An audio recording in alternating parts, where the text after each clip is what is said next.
Olá, bem-vindo em A Outra Dimensão, onde pegamos personagens da cultura pop e transportamos eles para uma outra realidade. Hoje vamos falar do personagem Jason de Sexta-feira 13. Todos já ouviram falar de Jason, mesmo você não curtindo filmes de terror. Jason é um personagem muito conhecido, nos anos 80 estampava revistas e em programas televisivos. Com o tempo foi sendo conhecido como o serial killer mais famoso dos cinemas, se tornando o personagem mais temido pelo público. Nessa história vamos focar no início, bem no início mesmo, tirando referência dos quadrinhos.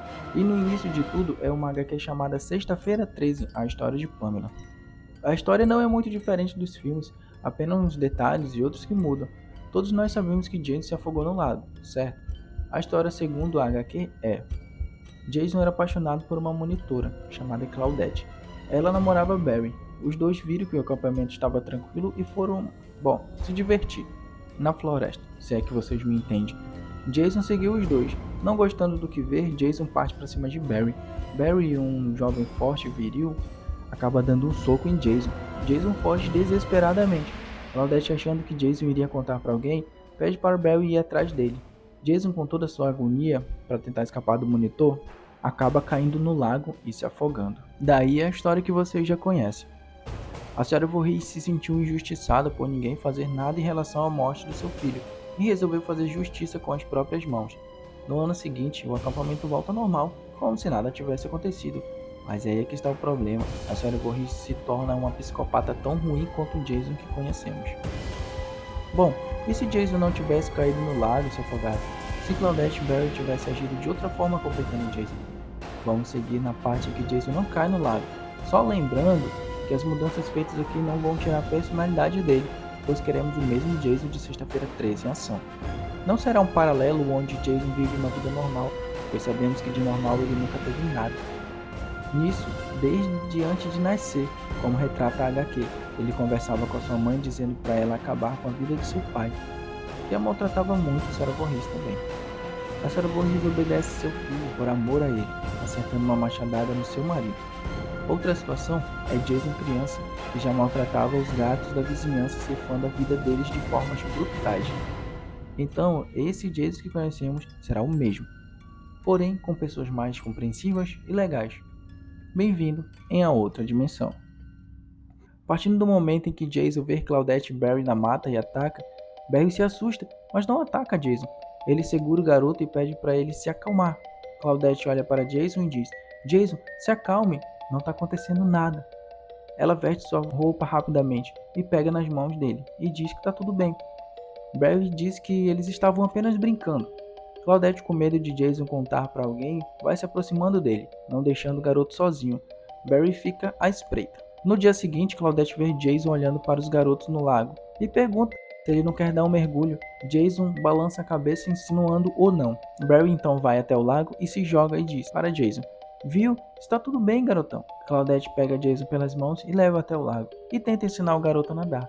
A senhora Voorhees olha pela janela e vê que pode existir pessoas boas que podem fazer bem ao seu filho e se contenta com isso. Durante o acampamento, Claudette e Barry deram toda a atenção e divertimento possível ao garoto, pelo motivo de ele esquecer também o que viu.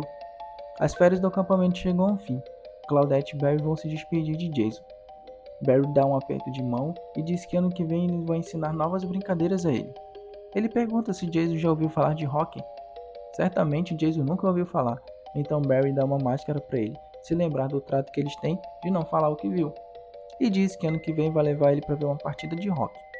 Clau dá um beijo no rosto de Jason e diz: Voltarei a Crystal Lake.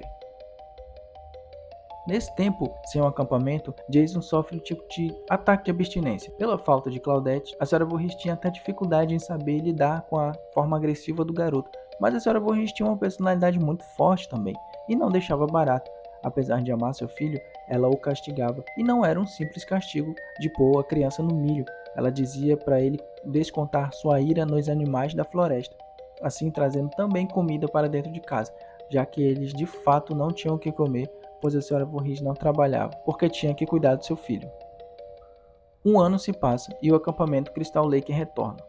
Esse seria o dia mais feliz de Jason, mas tudo começou a dar errado quando ele e sua mãe chegam no acampamento e ver novos monitores e não Claudette e Barry. A senhora Voorhees vai na diretoria perguntar onde estaria Clau e Barry. O diretor do acampamento diz que eles fizeram um ótimo trabalho ano passado, mas por conta da faculdade resolveram não se candidatar a monitores esse ano. A senhora Voorhees começa a pensar como dirá isso a Jason. Não teve jeito. Tudo volta ao normal para o pequeno Jason. As crianças caçoando dele, os monitores nem ligando para ele. Certo dia, Jason tentou ir sozinho para o lago. Quando ele pisa na beira, um grupo de crianças começa a dizer: "Olha o monstrengo, vamos acabar com ele." Eles tentam afogar Jason. Jason se desespera. Ele consegue se libertar e corre para a mata. Os garotos vão atrás, tacando pedras nele. Mas um ano já tinha passado. Jason era uma criança mais crescida do que os novatos. Jason vai mais para dentro da floresta. Os meninos se espalham para achá-lo. Quando um o encontra e começa a jogar pedras nele, Jason enfurecido ataca o garoto, empurrando ele e quebrando a perna do garoto. O garoto grita muito alto, que os monitores ouvem. Jason foge. Os monitores encontram o garoto com a perna quebrada e levam para a enfermaria. E pergunta como isso aconteceu. O garoto revela que foi o garoto do rosto estranho que fez isso. Os monitores relatam o que aconteceu para a diretoria. Eles então dispensam o serviço da Sra. Voorhees e manda ela ir embora junto com seu filho. 10 anos se passam. Na casa da Sra. Voorhees, ela adquiriu uma doença por conta da idade e por todos esses anos comer carne de animais selvagens.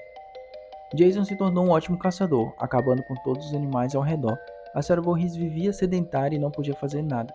Ela pede para que Jason procure um emprego. É claro que Jason não sabe o que é isso. Então sua mãe explica que ele só tem que ir na cidade mais próxima e ajudar um dos fazendeiros em troca de alimentos e água. 5 meses depois, Jason já tinha começado a trabalhar para um fazendeiro próximo a Cristal. O fazendeiro não se importava com a aparência de Jason. Ele apenas ligava pelo ótimo trabalho que Jason fazia.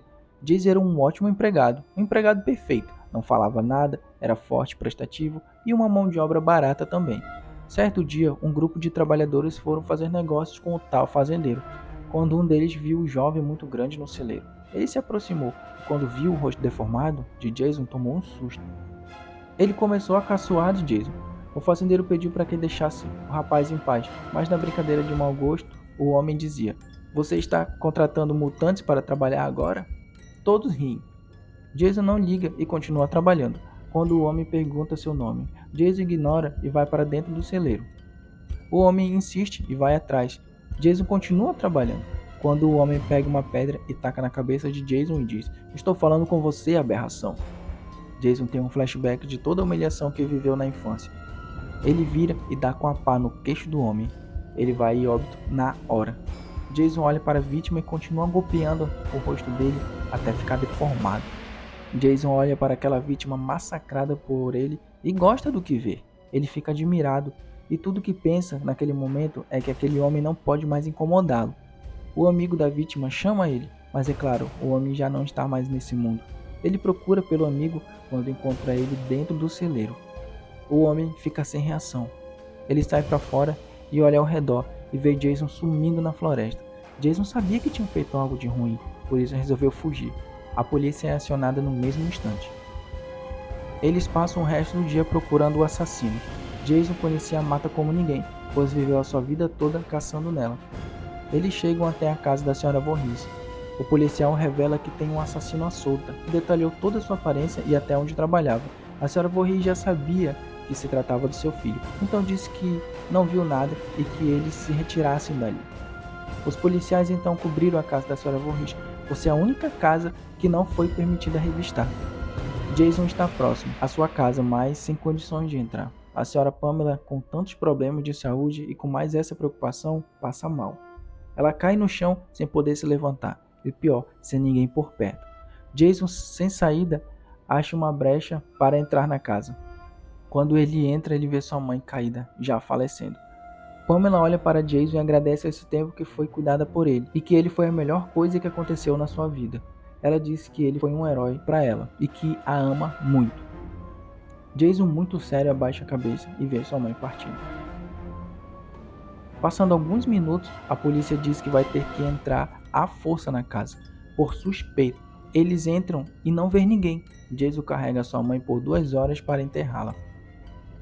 Ele andou tanto que chegou a Crystal Lake. Naquela mesma noite, depois do enterro da sua mãe, ele vê um casal brigando, um homem agredindo uma mulher.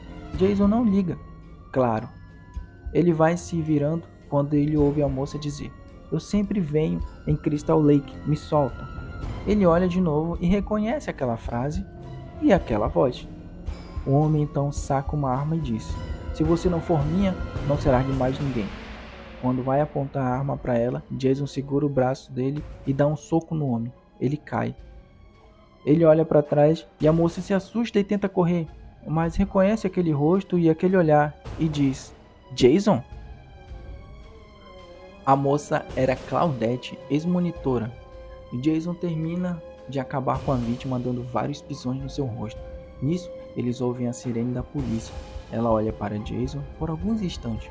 Ela olha para a vítima também e diz: "Por mais cruel que foi a morte desse indivíduo, não consigo ter pena. Ele me usava como animal preso em cativeiro. Os maltratos eram constantes. Por 2 anos fui casado com esse homem. E foram os piores dias da minha vida. Não adiantaria eu chamar a polícia porque não podia usar telefone e nem sair. Tive que fugir para Crystal Lake. Era o único local que ele não sabia que eu conhecia. Mas de alguma forma esse desgraçado me rastreou." Ela continua e diz: "Jason, saia daqui." Quando os policiais chegam, Claudette apenas diz que eles já tinham se separado quando foi para lá e que não sabia que ele tinha seguido e que está surpresa também. Mentiu Claudette. Ela não queria entregar quem salvou da morte, e por mais que ela fosse uma suspeita, não tinha provas para incriminá-la. Claudette era uma mulher de 1,68 m e magra. A perícia relatou que não tem como uma mulher dessa ter força para derrubar um homem desse, e ainda pisar em sua face e deixar em pedaços. Eles acreditaram no que ela disse, e a única suspeita que tiveram foi um assassino do fazendeiro. Nessa altura, a polícia aciona reforços e diz que tem um assassino rondando Crystal Lake, e que fez uma nova vítima em um acampamento próximo. Claudette é liberada para depor no dia seguinte. Ela pega seu carro e sai. A 10 minutos dali, uns jovens bêbados vêm em alta velocidade quando acerta o carro de Claudette, fazendo ela se ferir muito. A maioria dos jovens morreram e os que sobraram ficaram jogados na avenida. Jason sempre foi apaixonado por Clau e não perdia a oportunidade de olhar ela sempre que podia. E isso não mudou mesmo depois de jovem. Ele tinha visto quando ela tinha pegado a estrada. Ele foi tentar socorrê-la, mas já era tarde demais. Clau já estava morrendo quando ela agradeceu ele e disse obrigado e que ele foi um herói. A dor de Jason apenas se elevou. Em menos de 24 horas ele perde 2 pessoas que um dia se importaram com ele. Com muita ira, ele acaba com todos os jovens que ainda estavam com vida naquela avenida. A polícia chega no local e relata que Crystal Lake está virando um palco de horror e que um dia aconteceu de tudo. No dia seguinte, o mandante da cidade ordenou que todas as residências, incluindo fazendas, se trancassem e que nenhum lazer oferecido pela cidade estará aberto até a segunda ordem. Uma semana se passa e não encontraram o assassino. Jason já estava conhecido como o assassino de Crystal Lake, mas como foi dito, Jason conhecia muito bem a floresta de Crystal Lake. Se passam os meses e a polícia resolve divulgar o retrato falado dele. Jason, mesmo sendo humano, aqui nessa versão, ele continua sendo muito misterioso, estava sempre onipresente. Ele olha pela janela de uma casa que na TV estava divulgando seu retrato. Ele vai para sua casa e pega a máscara que Barry deu a ele há anos atrás. Um ano se passa, quando resolveram arquivar o caso por falta de provas. Deram o suposto assassino como morto na floresta, já que não tinha nada para mantê-lo vivo. Ano seguinte, resolvem abrir todas as formas de lazer próximo, incluindo o acampamento. Está tudo indo normal, quando um casal de jovens monitores resolve se aventurar na floresta. Quando no ato aparece atrás dele um homem, eles se viram e diz: "Não, senhor, a gente viu que está tudo bem no acampamento e viemos apenas relaxar um pouco. Já estamos voltando." O homem diz então: "Desculpa, mas tenho que relatar tudo isso para a diretoria. Há anos atrás tivemos casos de assassinatos na região. Todo cuidado é pouco." Mas o jovem era muito temperamental e disse que não podia relatar nada, pois precisava mostrar para o seu pai que vai ficar ajudando como monitor até o final, já que o jovem já tinha um extenso currículo de mau filho com o pai e estava em vistoria, senão o pai ia tirar sua herança. O homem não quis saber e se virou. Aquele homem era o chefe dos monitores. O rapaz temperamental então pega uma pedra e acerta a cabeça do chefe dos monitores, fazendo ele cair desmaiado no chão. Ele diz para sua namorada que é melhor dar o fim nele antes que ele acorde e conte alguma coisa.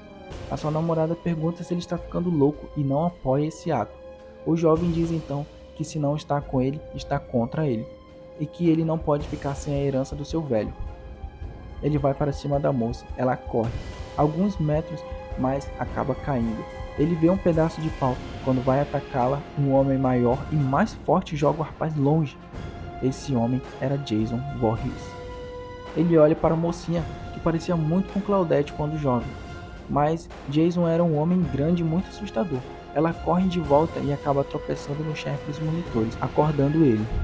Ela diz: "Tem um gigante mascarado atrás de mim. Me protege, por favor. Eu nunca mais volto para cá." Quando o chefe olha para o homem vindo, ele se assusta, mas quando Jason vai se aproximando, ele diz: "Não é possível." O chefe não tem medo de Jason e vai em direção a ele. Ele fica olhando por alguns segundos para Jason e corre na sua direção, jogando ele de lado. Logo que ele fez isso, uma estaca acerta o chefe dos monitores. Ele olha para Jason e diz: "Há quanto tempo, amigão? Só podia ser você mesmo nessa máscara de rock. Aliás, que mais teria uma dessas nesse fim de mundo? Que bom que tá usando meu presente." O chefe era Barry. Nisso, Jason pega o jovem que ia atacar ele, mas acabou acertando Barry por proteger Jason e quebra o pescoço do jovem. Ele olha para Barry morto. Ele fica olhando por uns instantes. Depois ele olha para a mocinha, ele se vira e vai embora. No dia seguinte, outro comunicado de 2 monitores que sumiram e uma monitora que entrou em depressão por motivos até então não revelados. Nos jornais relatam que Crystal Lake não era mais como antes, depois dessas aparições e mortes inexplicáveis. Que Crystal Lake será abandonada, pois esses mistérios nunca serão revelados. Que Crystal Lake tem um dono que ninguém conhece, um dono que ninguém pode ver, pode deter, pode conter. A gente só tem que aceitar o mistério de Crystal Lake. Jason, o início paralelo.